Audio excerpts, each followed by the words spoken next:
نحمده ونصلي على رسوله الكريم اما بعد۔ دین کے 3 اصول اس کتاب کا درس چل رہا ہے۔ دین کے 3 اصول یہ ہیں کہ رب کو پہچاننا، نبی کو پہچاننا اور دین کو پہچاننا۔ جو آدمی ان تینوں چیزوں کو پہچانے گا دنیا اور آخرت میں یقیناً وہ کامیاب ہوگا۔ دنیا میں ہدایت ملے گی، قبر میں نجات ملے گی اور آخرت میں اللہ رب العالمین کی رضامندی اور خوشنودی حاصل ہوگی۔ رب کی معرفت رب کا مطلب یہ ہے کہ اللہ خالق ہے، مالک ہے، اس پوری کائنات کا چلانے والا ہے۔ رب کو ہم اس کی نشانیوں سے ہم جانتے ہیں۔ بے شمار اللہ کی نشانیاں ہیں، سورج ہے، چاند ہے، آسمان اور زمین ہے، کوئی انسان ہے، بارش کا نازل ہونا ہے، زمین سے اناج کا اگانا ہے۔ یہ سب کے سب کام کرنے والا اللہ رب العالمین ہے۔ تو صرف اللہ ہی کی عبادت کرنا ان تمام چیزوں کے پیدا کرنے والے کی عبادت کرنا ہے۔ رب العالمین عرش پر ہے، ہر جگہ اللہ رب العالمین نہیں ہے، البتہ اس کا علم اور اس کی قدرت ہر طرف ہر جگہ ہے۔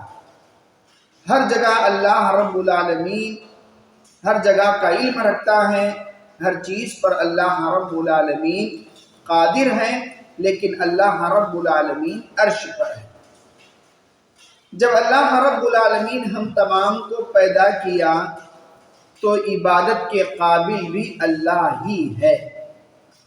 اسی لیے اللہ رب العالمین نے قرآن کریم میں سب سے پہلا حکم جو نازل کیا وہ یہ: لوگوں اپنے پروردگار کی عبادت کرو۔ اور اللہ رب العالمین نے سب سے پہلے جس چیز سے منع کیا، روکا، وہ ہے شرک، یعنی اللہ کی عبادت سے۔ اللہ کی عبادت کرو، اللہ سے شریک کرنے سے باز آ جاؤ، دور رہو۔ آج کا سبق ہے انسان کو پیدا کرنے کا کیا مقصد ہے۔ کائنات میں بے شمار چیزیں ہیں۔ سورج ہے جو دن میں برابر نکلتا ہے، شام میں غروب ہوتا ہے، رات میں چاند مختلف اوقات میں نکلتا ہے، غروب ہوتا ہے، دن اور رات آتی جاتی ہے۔ یہ آسمان اور یہ زمین ہے، یہ سب چیزیں اللہ پیدا کیا، لیکن خاص کر اللہ نے انسان کو کیوں پیدا کیا؟ مقصد کیا؟ آپ کی پیدائش کا، میری پیدائش کا کیا مقصد ہے؟ اللہ رب العالمین نے اس مقصد کو بیان کرتے ہوئے کہا کہ وَمَا خَلَقْتُ الْجِنَّ وَالْإِنسَ إِلَّا لِيَعْبُدُونَ، میرے جنوں اور انسانوں کو اس لیے پیدا کیا کہ وہ صرف میری عبادت کریں۔ سارے انسان، سارے جن اللہ نے اس لیے پیدا کیا کہ وہ خالص اللہ کی عبادت کریں، اللہ کی عبادت میں کسی اور کو شریک نہ کریں، نہ نبی کی عبادت کریں، نہ رسول کی کریں، نہ فرشتے کی کریں، نہ کسی نیک اور صالح انسان کی کریں، نہ کسی شہید کی کریں۔ عبادت کرے تو صرف اور صرف اللہ کی کرے، یہ اللہ نے فرمایا۔ اور نبی کریم صلی اللہ علیہ وسلم نے ایک حدیث کے اندر یوں فرمایا: حق اللہ علی العباد ان یعبدوہ ولا یشرکوا بہ شیئا، بندوں پر اللہ کا یہ حق ہے کہ وہ اللہ کی عبادت کریں، حالات کچھ بھی ہوں اللہ کی عبادت کریں، موسم کیسے بھی ہوں اللہ کی عبادت کریں، اور انسان کے اوپر کچھ بھی حالت آئے، غربت کی، دولت کی، خوشحالی کی، تنگ دستی کی، ہر حالت میں وہ صرف اور صرف اللہ کی عبادت کریں اور اس کے ساتھ کسی چیز کو شریک نہ کریں۔ خالص اللہ کی عبادت کریں، مشکل کے وقت میں اللہ ہی کو پکاریں، اللہ کے علاوہ کسی اور کو ہرگز نہ پکاریں۔ جہاں اللہ رب العالمین نے انسان کے پیدا کرنے کے مقصد کو بیان کیا، وہیں نبیوں کو اللہ نے بھیجا، انسانوں ہی میں سے نبیوں اور رسولوں کو بھیجا۔ یہ ان کا شمار فرشتوں میں سے نہیں، جنوں میں سے نہیں، صرف انسانوں ہی میں سے اللہ رب العالمین نے نبیوں کو بھیجا اور رسولوں کو بھیجا۔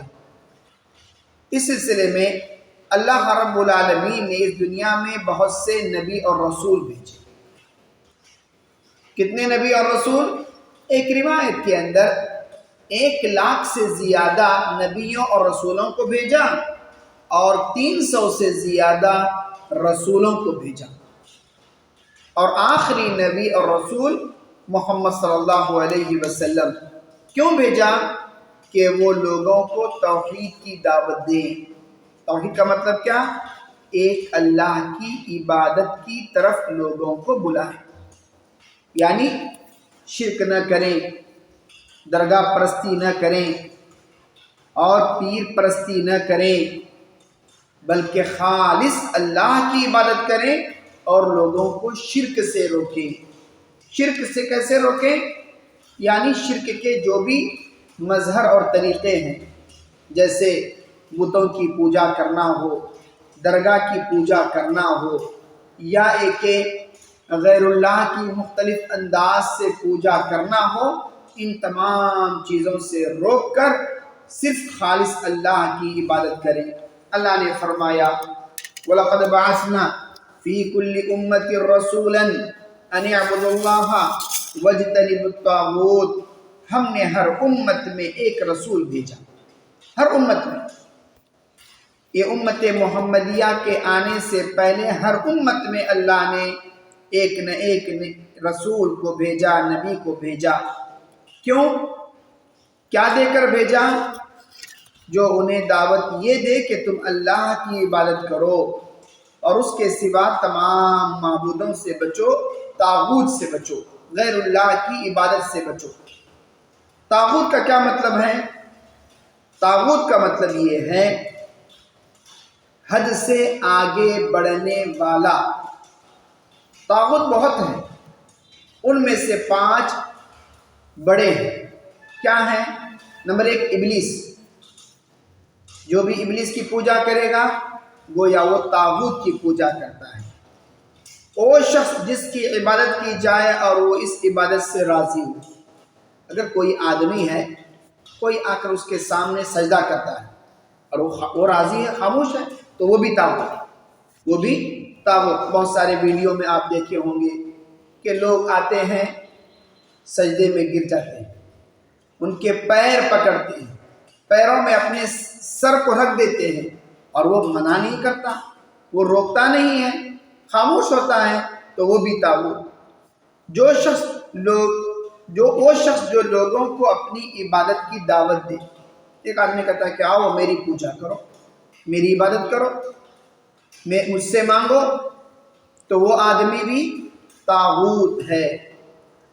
وہ شخص جو علم غیب کا دعویٰ کرے، بولے کہ میں آپ کے فیوچر کو میں جانتا ہوں، آپ کے مستقبل کے بارے میں جانتا ہوں، آپ کی روزی روٹی کے بارے میں جانتا ہوں، آپ کی زندگی کے بارے میں جانتا ہوں، آپ کی بیوی بچوں کے بارے میں جانتا ہوں، اور آپ کے بچے اگر ایگزام میں بیٹھیں تو وہ پاس ہوں گے یا فیل ہوں گے، اس کو میں جانتا ہوں۔ یعنی جو آدمی یہ دعویٰ کرے کہ مجھے غیب کا علم ہے، جو چیزیں میں آدمی دیکھا نہیں اس چیز کے بارے میں کہتا ہے کہ مجھے اس کا علم ہے، تو وہ آدمی بھی طاغوت ہے۔ اور وہ شخص جو اسلامی شریعت کو چھوڑ کر انسانوں کے قانون پر فیصلہ کرے۔ شریعت ہمارے پاس موجود ہے، آپس میں اگر انبن ہو گئی، لڑائی جھگڑے ہو گئے، تو فیصلہ کہاں سے لینا؟ قرآن و حدیث سے لینا ہے۔ لیکن جیسے مثال کے طور پر میاں بیوی کے درمیان جھگڑا ہو گیا، طلاق کی نوبت آئی، تو فیصلہ لینے کے لیے کہاں جانا چاہیے؟ کتاب و سنت کی طرف آنا چاہیے۔ اگر کوئی آدمی کہ نہیں میں اسے نہیں مانتا، میں کورٹ میں جاؤں گا، وہاں جا کر فیصلہ لوں گا، وہاں جا کر میں شادی کروں گا، اور وراثت کا حق میں وہاں سے لوں گا۔ اگر کوئی اس طرح وہاں کے قانون کو اگر مانتا ہو، اس کے مطابق اگر فیصلے لیتا ہو، تو وہ آدمی بھی طاغوت ہے۔ اللہ نے فرمایا ان اعبدوا اللہ، اللہ کی عبادت کرو، واجتنبوا الطاغوت، طاغوت کی عبادت سے، طاغوت کی پوجا سے اپنے آپ کو بچائے۔ تو ضرورت کیا اس بات کی ہے کہ ہم اپنی زندگی کے مقصد کو پہچانیں، انبیاء کو کیوں بھیجا گیا یہ جانیں، جنت و جہنم کیوں تیار کی گئی ہے اسے پہچانیں۔ جنت بنائی گئی اس کے لیے جو توحید پرست رہے گا جنت اسے ملے گی، جو شرک کرے گا، توحید کو چھوڑ دے گا، ایسا آدمی جہنم کی آگ میں جائے گا۔ اس لیے توحید کو سمجھنا، عقیدے کی حفاظت کرنا، عقیدے کو مضبوط کرنا یہ ضروری ہے، یہ بنیاد ہے۔ اس کے اوپر جو ہم عمل کریں گے وہ عمل اللہ کے یہاں قابل قبول ہوگا، ورنہ ہرگز اللہ رب العالمین عمل کو قبول نہیں کرے گا۔ رب العالمین سے دعا ہے کہ رب کریم ہم میں سے ہر ایک کو عقیدہ توحید کو اچھے طریقے سے سمجھ کر اسی کے مطابق عمل کرنے کے رب العالمین ہم تمام کو توفیق عطا فرمائے۔ آمین۔ وآخر دعوانا الحمدللہ رب العالمین۔